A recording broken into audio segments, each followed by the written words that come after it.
जगमग सजबनी दुआर माई मोरा आवत हुई हैं।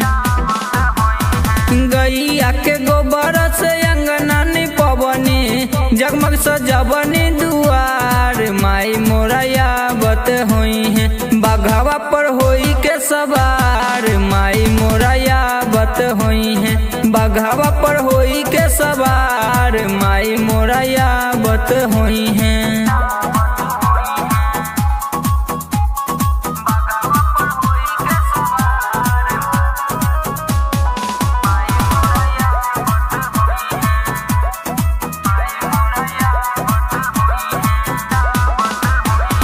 लाल की चुनरी लाल की बिंदिया मुकुट माथे पे बंधल लाल रंग सिंगारबा मैया जी के हाथ में सजल।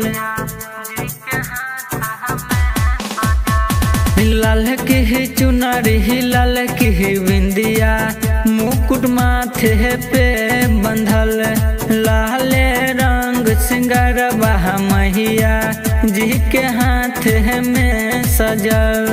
कल साधर बनी पंडित के बोला बनी हवन कराई जयकार माई मोरा आवत हुई है। बाघावा पर होई के सवार माई मोरा आवत हुई है। बाघावा पर होई के सवार माई मोरा आवत हुई है।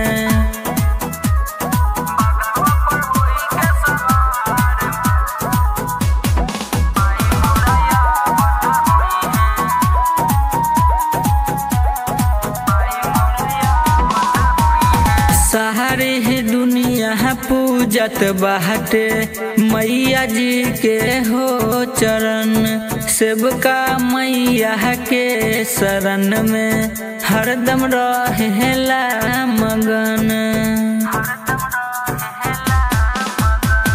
सारी दुनिया पूजत बाटे मैया जी के हो चरण सेवका मैया के शरण में हरदम रहेला मगन।